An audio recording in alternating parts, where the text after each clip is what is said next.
I'm Mary. And I'm Jenny. Couldn't get enough of our podcast? Well, all right. Here's one more bite.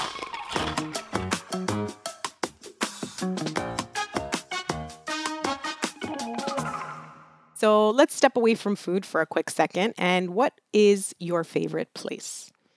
I've got a few, but I would have to say topping my list would be Florence and Tuscany. Oh. I absolutely loved it. And a lot of people are going to be shocked to hear me say I did not like Rome. Oh, wow. I do not like Rome.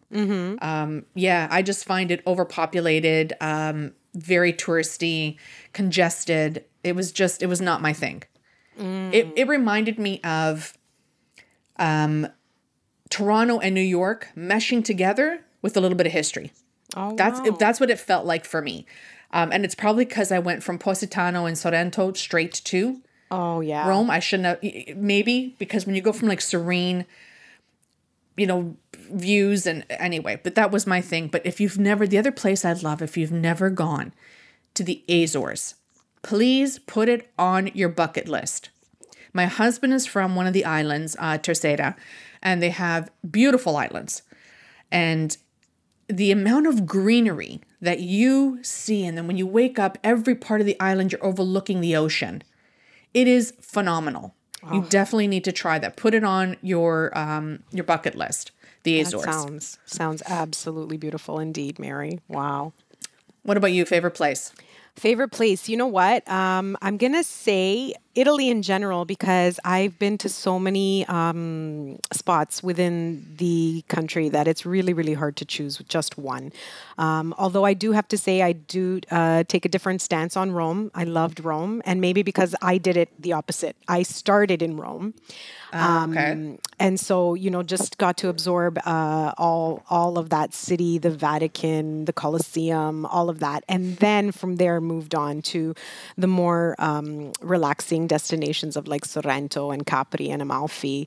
So maybe that's why my opinion of it is slightly different. And of course, having studied Italian, Italian culture and literature and linguistics, I'd have to also put Florence on that list, high on Phenomenal. that list. Yeah, high on that list. It was the birthplace of the Renaissance, of the cradle of civilization, as my professor used to call it. So being there, walking the same streets that Petrarca and Boccaccio walked, it was, for me, it was something really, really amazing. And I highly recommend my cousin, who is an agent, she put together, Jenny, the most phenomenal agenda for us on our trip. And it was all handpicked. So we got to choose everything.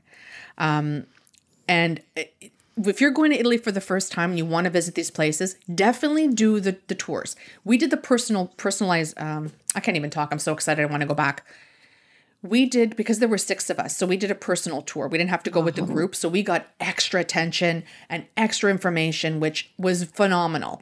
And it's priceless, honestly. So I would definitely recommend that, like you said, because you get so much history and so much knowledge that's being shared in those tours.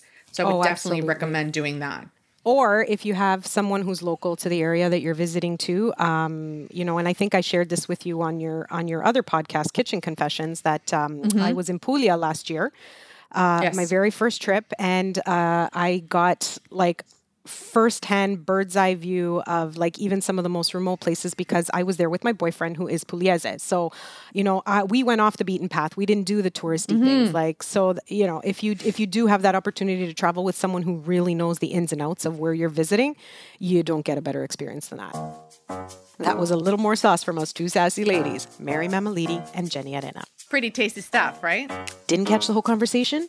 You can find Mary and Jenny Spill the Tea on Spotify, Apple Podcasts, Stitcher, or your favorite platform. Don't forget to check us out on Instagram at Bits and Bites Show, or for more at bitsandbitesshow.com.